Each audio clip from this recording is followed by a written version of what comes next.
வணக்கம். நீதிமன்ற செய்திகள். தமிழ்நாடு மாநில சட்டப்பணிகள் ஆணைக்குழுவின் வழிகாட்டுதலின்படி சிவகங்கை மாவட்ட சட்டப்பணிகள் ஆணைக்குழு சார்பில் சிவகங்கை ஒருங்கிணைந்த நீதிமன்ற வளாகத்தில் மரக்கன்றுகள் நடும் பணியை மாவட்ட சட்டப்பணிகள் ஆணைக்குழுவின் தலைவரும் முதன்மை மாவட்ட நீதிபதியுமான திருமதி கே. அறிவொளி அவர்கள் கடந்த 28/5/2025 அன்று தொடங்கி வைத்து பின்னர் அவர் பேசியதாவது: தமிழ்நாடு மாநில சட்டப்பணிகள் ஆணைக்குழுவின் உத்தரவின்படி சிவகங்கை மாவட்டத்தில் மரக்கன்றுகள் நடும் திட்டம் தொடங்கப்பட்டுள்ளது. இவற்றில் சாலையோரங்கள், பொது இடங்கள், அரசு அலுவலகங்கள், சிறை வளாகங்கள் மரக்கன்றுகள் வைத்து பராமரிக்கப்படுகின்றன. இதன் தொடர்ச்சியாக ஒருங்கிணைந்த நீதிமன்ற வளாகத்தில் மரக்கன்றுகள் நடப்பட்டன. இவை பூமியை குளிர்விக்கவும், காற்று மாசுபடுவதை தவிர்க்கவும் மரங்கள் வளர்ப்பது அவசியம். மரக்கன்றுகள் வைத்து பராமரிப்பதன் மூலம் மழைவளம் பெறலாம் என்றார். இந்நிகழ்ச்சியில் ஊழல் தடுப்பு சிறப்பு நீதிமன்ற நீதிபதி திரு என். செந்தில் முரளி, மாவட்ட சட்டப்பணிகள் ஆணைக்குழுவின் செயலாளரும் சார்பு நீதிபதியுமான திருமதி வி. ராதிகா அவர்கள், வழக்கறிஞர்கள் சங்க நிர்வாகிகள், வழக்கறிஞர்கள், நீதிமன்ற பணியாளர்கள், சட்ட தன்னார்வலர்கள் மற்றும் பொதுமக்கள் உட்பட பலர் கலந்து கொண்டனர். விழுப்புரம் மாவட்டம் சட்டப்பணிகள் ஆணைக்குழுவின் சார்பில் போதைப்பொருள் ஒழிப்பு தினத்தை முன்னிட்டு நன்னாடு கிராமத்தில் உள்ள அரசு உயர்நிலைப் பள்ளியில் சட்ட விழிப்புணர்வு முகாம் மற்றும் கலந்தாய்வு நிகழ்ச்சி 4/6/2025 அன்று நடைபெற்றது. இந்நிகழ்ச்சியில் மாவட்ட சட்டப்பணிகள் ஆணைக்குழுவின் செயலாளரும் சார்பு நீதிபதியுமான திரு ஜெயச்சந்திரன் அவர்கள் தலைமை வகித்து மாவட்ட சட்டப்பணிகள் ஆணைக்குழுவின் செயல்பாடுகள் குறித்தும், பள்ளி மாணவ மாணவிகள் எதிர்கொள்ளும் பிரச்சினைகள், போதைப்பொருளால் சிறுவயதில் மாணவர்களுக்கு ஏற்படும் பாதிப்புகள் குறித்து விளக்கி பேசினார். மேலும் திருக்குறளை ஒப்புமைப்படுத்தி ஒருவருக்கு ஒழுக்கம்தான் முக்கியம் என்பதை பள்ளி மாணவர்கள் வாயிலாகவே அவர்களுக்கு அறிவுறுத்தினார். இந்நிகழ்ச்சியில் பள்ளியின் தலைமை ஆசிரியர் திருமதி கற்பகவாணி, பள்ளி ஆசிரியர்கள், மாணவ மாணவிகள் உட்பட பலர் கலந்து கொண்டனர்.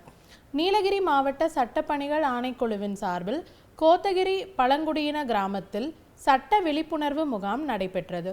இம்முகாமில் நீலகிரி மாவட்ட சட்டப்பணிகள் ஆணைக்குழுவின் செயலாளரும் சார்பு நீதிபதியுமான திரு பாலமுருகன் தலைமை வகித்து பேசியதாவது: இந்திய அரசியலமைப்பு சட்டத்தின் உறுப்பு 39(a) சமூகத்தின் வறிய மற்றும் நலிந்த பிரிவினருக்கு இலவச சட்ட சேவை வழங்க வகை செய்து அனைவருக்குமான நீதியை உறுதி செய்கிறது. சட்டத்தின் முன்பு அனைவரும் சமம் மற்றும் அனைவருக்கும் சம வாய்ப்பு என்ற அடிப்படையில் நீதி வழங்கும் சட்ட முறை ஆகியவற்றை உறுதி செய்வதை அரசுக்கு கடமையாக்குகின்றன. 1987 ஆண்டில் சம வாய்ப்பு அடிப்படையில் சமூகத்தின் நலிந்த பிரிவினருக்கு இலவச சட்ட சேவைகள் வழங்க தேசிய சட்டப்பணிகள் ஆணைக்குழு நிறுவப்பட்டது. தேசிய சட்டப்பணிகள் ஆணைக்குழுவின் கொள்கைகள், கோட்பாடுகள், வழிகாட்டிகள் மற்றும் திறம்பட செயல் திட்டங்களை நிறைவேற்ற மாவட்ட சட்டப்பணிகள் ஆணைக்குழு செயலாற்றி வருகிறது. இதன்படி தகுதியான நபர்களுக்கு இலவச மற்றும் தகுந்த சட்ட உதவிகள் வழங்குதல், தகராறுகளை இணக்கமாக சமரசம் செய்ய மக்கள் நீதிமன்றங்கள் அமைத்தல், சமுதாயத்தில் நலிந்த மற்றும் ஒதுக்கப்பட்ட பிரிவினர்களின் உரிமைகள் பற்றிய சட்ட விழிப்புணர்வு ஏற்படுத்துதல், சட்ட விழிப்புணர்வு நிகழ்ச்சிகள் நடத்துதல் ஆகும். பட்டியல் சாதியினர் அல்லது பட்டியல் பழங்குடியினர். மேலும் அரசியலமைப்பு சட்டப்பிரிவு 23 குறிப்பிட்ட மனிதர்களை விற்பதும் வாங்குவதும், வற்புறுத்தி வேலை வாங்குவதால் பாதிக்கப்பட்ட நபர் அல்லது பிச்சை எடுப்பவர்கள், மேலும் பெண்கள், குழந்தைகள், மாற்றுத்திறனாளிகள், பேரிழிவு, இன வன்முறை, ஜாதி வன்கொடுமை, வெள்ளம், பஞ்சம், நில அதிர்வு, தொழில் அழிவு ஆகியவற்றால் பாதிக்கப்பட்டவர்கள், தொழிற்சாலை தொழிலாளர்கள், சிறை காவலில் இருப்போர், ஆண்டு வருமானம் ரூபாய் 3,00,000க்கு மிகாமல் உள்ளவர்கள் இலவச சட்ட சேவைகளை பெற தகுதி வாய்ந்த நபர்கள் ஆவார்கள். மக்கள் கூடும் இடங்களில் சட்ட உதவி மையங்களை அமைத்து மக்களுக்கு சட்ட உதவி வழங்குதலும் சட்டப்பணிகள் ஆணைக்குழு மேற்கொள்கிறது. ஒவ்வொருவரும் சட்டம் குறித்த அறிவை பெற்றிருக்க வேண்டியது அவசியம். சட்டத்தின் துணை கொண்டு பிரச்சனைகளுக்கு தீர்வு காண வேண்டும். சட்ட உதவி மற்றும் சட்ட ஆலோசனைக்கு மாவட்ட நீதிமன்ற வளாகத்தில் இயங்கும் மாவட்ட சட்டப்பணிகள் ஆணைக்குழுவையோ அல்லது தாலுகா நீதிமன்ற வளாகத்தில் இயங்கும் வட்ட சட்டப்பணிகள் குழுவையோ அணுகலாம் என்று பேசினர். இம்முகாமில் காவல்துறை அதிகாரிகள், வனத்துறை அதிகாரிகள், கிராம பொதுமக்கள் உட்பட பலர் கலந்து கொண்டனர். தேசிய சட்டப்பணிகள் ஆணைக்குழுவின் வழிகாட்டுதலின்படி தமிழ்நாடு மாநில சட்டப்பணிகள் ஆணைக்குழுவின் செயல் தலைவர் அவர்களின் உத்தரவின்படி தேசிய மக்கள் நீதிமன்றம் வருகின்ற 14/6/2025 அன்று மாவட்ட மற்றும் தாலுகா அளவில் உள்ள நீதிமன்றங்கள் முதல் உயர்நீதிமன்றம் வரை உள்ள அனைத்து சட்டப்பணிகள் ஆணைக்குழுக்கள் சார்பில் நடைபெற உள்ளது. அன்றைய தினம் நீதிமன்றத்தில் நிலுவையில் உள்ள சமரச தீர்வு காணக்கூடிய குற்றவியல் வழக்குகள், மாற்றுமுறை ஆவண சட்டம் பிரிவு 138 கீழான காசோலை சம்பந்தமான வழக்குகள், வங்கிக் கடன் வசூல் வழக்குகள், மோட்டார் வாகன விபத்து அரசு போக்குவரத்து மற்றும் காப்பீட்டு நிறுவன வழக்குகள், தொழிலாளர் பிரச்சினை சம்பந்தமான வழக்குகள், மின்சார கட்டணம், தண்ணீர் கட்டணம் இவற்றில் சுமூக தீர்வு காண முடிந்த வழக்குகள் மட்டும், மன வாழ்க்கை பிரச்சினை தொடர்பான வழக்குகள், நில ஆர்ஜித வழக்குகள், ஊதியம், படிகள் மற்றும் பணி ஓய்வு கால பலன்கள் சம்பந்தமான வழக்குகள், மாவட்ட நீதிமன்றங்கள் மற்றும் உயர்நீதிமன்றங்களில் நிலுவையில் உள்ள வருவாய்த்துறை வழக்குகள், உரிமையல் வழக்குகள், சொத்துரிமை மற்றும் நுகர்வோர் நீதிமன்ற வழக்குகள் எடுத்துக்கொள்ளப்பட்டு சுமூக தீர்வு காணப்பட உள்ளன.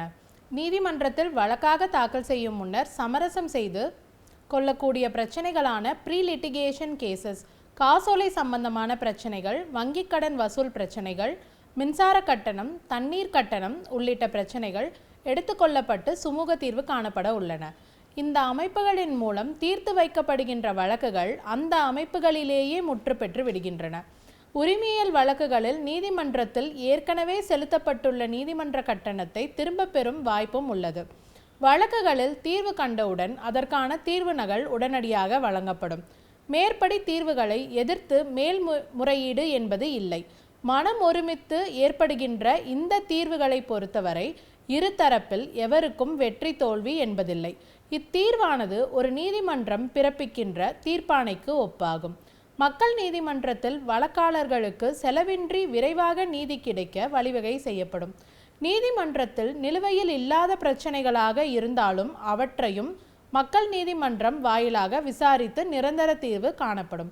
எனவே பொதுமக்களும் வழக்காடிகளும் வருகின்ற 14/6/2025 அன்று தமிழ்நாடு முழுவதும் நடைபெற உள்ள தேசிய மக்கள் நீதிமன்றத்தில் கலந்து கொண்டு பயன்பெறுமாறு தமிழ்நாடு மாநில சட்டப்பணிகள் ஆணைக்குழு சார்பாக கேட்டுக்கொள்ளப்படுகிறது. நன்றி, வணக்கம்.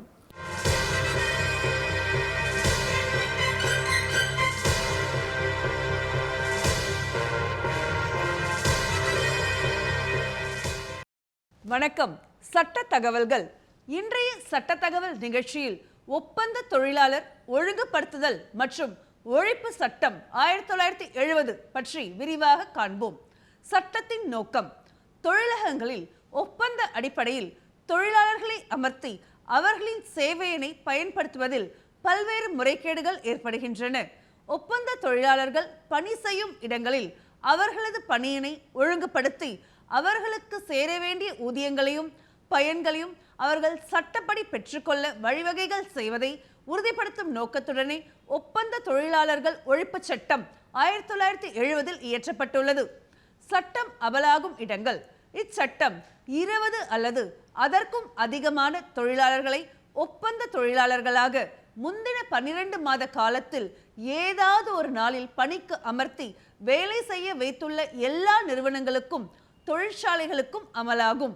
அதோடு 20 அல்லது அதற்கு மேற்பட்ட தொழிலாளர்களை ஒப்பந்த தொழிலாளர்களாக பணிக்கு வைத்துள்ள எல்லா ஒப்பந்தக்காரர்களுக்கும் இச்சட்டம் அமலாகும். எனினும் உரிய அரசானது விருப்பப்பட்டால் அது 2 மாதங்களுக்கும் குறையாத அளவிலான ஒரு அறிவிப்பினை கொடுத்து 20க்கும் குறைவான ஒப்பந்த தொழிலாளர்களை பணிக்கு வைத்துள்ள எந்த ஒரு நிறுவனத்திற்கும் அல்லது ஒப்பந்ததாரருக்கும் இச்சட்டத்தினை அமல் செய்யவும் அதற்கு அதிகாரம் கொடுக்கப்பட்டுள்ளது. பிரிவு 1 சப்கிளாஸ் 4 கீழ் இச்சட்டம் தொடர்ச்சியாக பணி நடைபெறாமல் தற்செயலாக இடையிடையே ஒரு வருடத்தில் 160 நாட்களுக்கும் மேற்படாத அளவில் அவ்வப்போது மட்டும் தொழில் நடைபெறக்கூடிய நிறுவனங்களுக்கும் வருடத்தில் 60 நாட்களுக்கும் குறைவாக வேலை நடைபெறும் பருவகால தொழிற்சாலைகளுக்கும் அமல் செய்யப்பட மாட்டாது. It shall not apply to establishments in which work only of an intermittent or casual nature is performed. Section 1 Class 5. ஒப்பந்த தொழிலாளி கான்ட்ராக்ட் லேபர் பிரிவு 2B இன் கீழ் ஒரு நிறுவனம் மேற்கொண்டுள்ள தொழில் சம்பந்தமான வேலைகளை ஊதியத்திற்காக செய்ய ஒரு ஒப்பந்ததாரராகவோ அல்லது அவர் மூலமாகவோ நியமிக்கப்பட்டவர் ஒப்பந்த தொழிலாளியாகும்.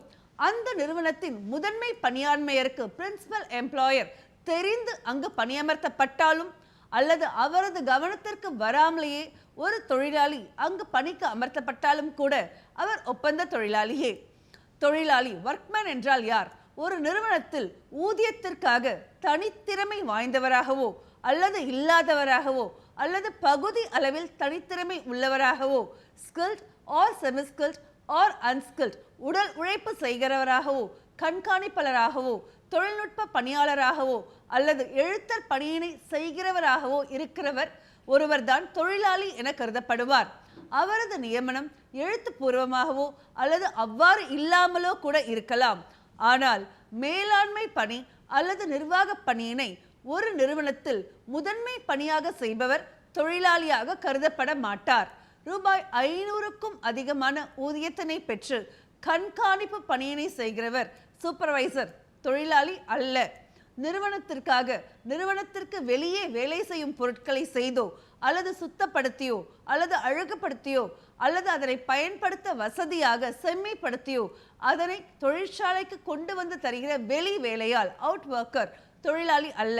அதாவது ஒரு நிறுவனத்திற்காக தனது வீட்டிலோ அல்லது நிறுவனத்தின் கட்டுப்பாட்டிற்குள் இல்லாத வேறு ஒரு இடத்திலோ இருந்து பணி செய்து அந்த பொருட்களை தொழிற்சாலைக்கு கொண்டு வந்து ஒப்படைத்து அதற்கு ஊதியம் பெறுபவர் இச்சட்டப்படி தொழிலாளி அல்ல. அத்தகையோருக்கு இச்சட்டம் அமலாகாது. ஒப்பந்ததாரர் கான்ட்ராக்டர் பிரிவு 2C இன் கீழ் ஒரு நிறுவனத்தை பொறுத்தமட்டில் அதன் செயல்பாட்டிற்கு தேவையான பொருட்கள் மற்றும் தயாரிக்கப்பட்ட சரக்குகள் எல்லாம் தனது ஒப்பந்த தொழிலாளர்கள் மூலம் அதற்கு கொடுப்பவர் அல்லது அந்த நிறுவனத்தின் வேலைகளுக்கு ஒப்பந்த தொழிலாளர்களை அனுப்புபவர் என்பதோடு மட்டுமல்லாமல் அந்த நிறுவனம் எதிர்பார்க்கின்ற குறிப்பிட்ட பலனை அல்லது விளைவை கொடுப்பதற்கு பொறுப்பேற்றிருப்பவர் ஒப்பந்ததாரர் ஆவார். இதில் உள் ஒப்பந்ததாரரும் சப் கான்ட்ராக்டரும் அடங்குவார்.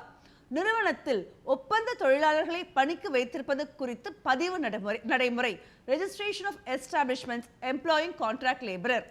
ஒப்பந்த தொழிலாளர் சட்டத்தின் அமலாக்கத்தின் கீழ் வருகிற அனைத்து நிறுவனங்களின் முதன்மை பணியாண்மைகளும் உரிமையாளர்களும் தங்களது நிறுவனங்களில் ஒப்பந்த தொழிலாளர்களை பணிக்கு அமர்த்த விரும்பினாலோ அல்லது ஏற்கனவே அவர்களை அங்கு இதற்கென உரிய அரசிடம் பதிவு செய்து கொள்ள வேண்டியது அவசியமாகும். இத்தகைய பதிவுகளை செய்வதற்கு ஏதுவாக அரசாங்கம் கெசட் அந்தஸ்து உள்ள அலுவலர்களை பதிவு அதிகாரிகளாக ரிஜிஸ்டரிங் ஆஃபீஸர்ஸ் என்று நியமித்துள்ளது. இந்த பதிவு அதிகாரிகளிடம் இதற்கென குறிப்பிட்டுள்ள படிவத்தை ஃபார்ம் 1 பூர்த்தி செய்து அரசு அறிவித்துள்ள காலக்கெடுவிற்குள் ஒரு விண்ணப்பத்தின் மூலம் நேரடியாகவோ அல்லது தபால் மூலமாகவோ பதிவிற்கு சமர்ப்பிக்க வேண்டும். பிரிவு 7 பதிவு சான்றிதழுக்கு விண்ணப்பிக்கும் போது தங்களது நிறுவனத்தில் அல்லது தொழிற்சாலையில் நியமிக்கப்படவிருக்கும் ஒப்பந்த தொழிலாளர்களின் மொத்த எண்ணிக்கைக்கு ஏற்ப அரசுக்கு கட்டணமும் செலுத்த வேண்டும். தொழிலாளர் சட்ட மத்திய விதி 26 விண்ணப்பத்தினை பரிசீலனை செய்து பதிவு அதிகாரி அந்த நிறுவனத்தில் ஒப்பந்த தொழிலாளர்களை நியமிப்பதற்கு அனுமதித்து பதிவு சான்றிதழ் ஒன்றினை வழங்குவார். அந்த சான்றிதழில் நிறுவனத்தின் முகவரி, ஒப்பந்த தொழிலாளர்களாக நியமிக்கப்படுவோரின் அதிகபட்ச எண்ணிக்கை அளவு, அந்த நிறுவனம் செய்கின்ற தொழில், வியாபாரம் அல்லது உற்பத்தி செய்யப்படும் பொருட்களின் விபரம் முதலென குறிப்பிடப்பட்டிருக்கும். தவறான தகவல்களை கொடுத்து பதிவு சான்றிதழ் பெற்றிருந்தாலோ அல்லது அந்த நிறுவனத்திற்கு கொடுக்கப்பட்டுள்ள பதிவு சான்றிதழ் இனி பயன்படாது என்றோ பதிவு அதிகாரி திருப்தி அடைந்தால் தகுந்த அறிவிப்பும் வாய்ப்பும் அந்த நிறுவனத்திற்கு கொடுத்து அந்த பதிவு சான்றிதழை ரத்து செய்யலாம். உரிய அரசு அறிவித்துள்ள காலக்கெடுவிற்குள் பதிவு சான்றிதழ் பெற தவறிய நிறுவனங்கள் அல்லது பதிவு சான்றிதழ் ரத்து செய்யப்பட்ட நிறுவனங்கள் தொடர்ந்து அங்கு ஒப்பந்த தொழிலாளர்களாக யாரையும் நியமிக்க முடியாது. பிரிவுகள் 8 மற்றும் 9 ஒப்பந்த தொழிலாளர் பணியினை தடை செய்தல். Prohibition of employment of contract labour. எந்த ஒரு குறிப்பிட்ட நிறுவனத்திலும் அங்கு செய்யப்பட்டு வரும் எந்த ஒரு வேலையிலும் தயாரிப்பு முறையிலும் அல்லது செயல்பாட்டிலும் எந்த ஒரு ஒப்பந்த தொழிலாளியையும் பணிக்கு அமர்த்தக்கூடாது என்று தடை செய்து உரிய அரசு அதனை அரசு பதிவிதழில் அறிவிப்பு வெளியிடலாம். அத்தகைய அறிவிப்பினை வெளியிடும் முன்பாக அந்த நிறுவனத்திற்கு உரிய அரசு மத்திய அரசு என்றால் இச்சட்டத்தின் கீழ் ஏற்படுத்தப்பட்டுள்ள மத்திய ஆலோசனை வாரியத்தையும் சென்ட்ரல் அட்வைசரி போர்டு, மாநில அரசு என்றால் மாநில ஆலோசனை வாரியத்தையும் ஸ்டேட் அட்வைசரி போர்டு கலந்து ஆலோசனை செய்து முடிவெடுக்கும்.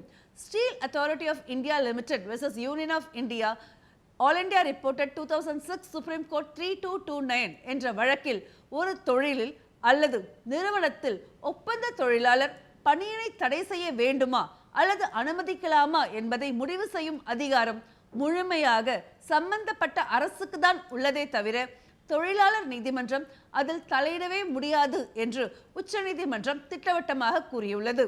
மத்திய ஆலோசனை வாரியம் சென்ட்ரல் அட்வைசரி போர்டு மத்திய அரசு இச்சட்டம் குறித்த காரியங்களை செயல்படுத்தவும் தனக்கு ஆலோசனை கூறவும் இதனை ஏற்படுத்தியுள்ளது. மத்திய ஆலோசனை வாரியத்தின் தலைவரை சேர்மன் மத்திய அரசு நியமிக்கிறது.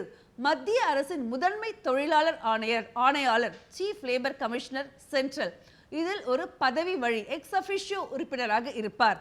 அத்துடன் மத்திய அரசின் சார்பிலும் ரயில்வே, நிலக்கரி தொழில், சுரங்கத் தொழில், ஒப்பந்ததாரர்கள், தொழிலாளர்கள் மற்றும் குறிப்பிட்ட தொழிலோடு அக்கறையுள்ளவர்களின் சார்பிலும் இவ்வாரியத்தின் உறுப்பினர்களாக அதன் எண்ணிக்கை 17க்கு அதிகப்படாமலும் 11க்கு குறையாத அளவிலும் மத்திய அரசால் நியமிக்கப்படுவார்கள். மாநில ஆலோசனை வாரியம் ஸ்டேட் அட்வைசரி போர்டு மாநில அரசு அமைக்கும் இந்த ஆலோசனை வாரியத்தின் உறுப்பினர்களின் எண்ணிக்கை 11க்கு அதிகப்படாமலும் 9க்கு குறைவாகவும் இருக்கும். மாநில அரசு சார்பிலும் தொழில்துறை ஒப்பந்ததாரர்கள் மற்றும் தொழிலாளர்கள் சார்பிலும் அவர்களின் பிரதிநிதிகளாக செயல்பட மாநில அரசே இவர்களை நியமிக்கும். இதன் தலைவர் மாநில அரசால் நியமிக்கப்படுவார். தொழிலாளர் சார்பிலான உறுப்பினர் எண்ணிக்கையும் ஒப்பந்ததாரர்கள் மற்றும் முதன்மை பணியாண்மையர் சார்பிலான உறுப்பினர் எண்ணிக்கையும் சம அளவில் இருக்கும்.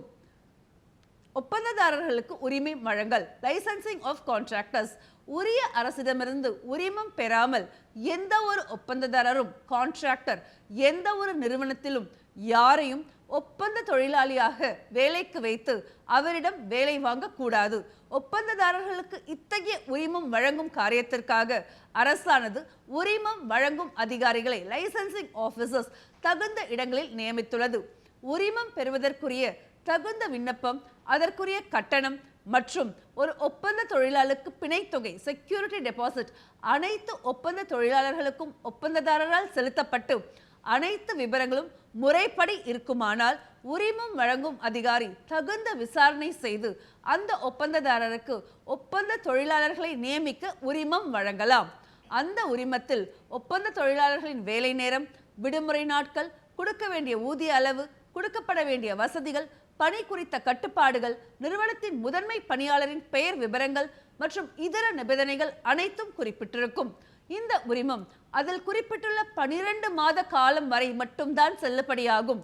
எனினும் அவ்வப்போது குறிப்பிட்ட கால அளவிற்கு அதனை புதுப்பித்துக் கொள்ளவும் வழி செய்யப்பட்டுள்ளது.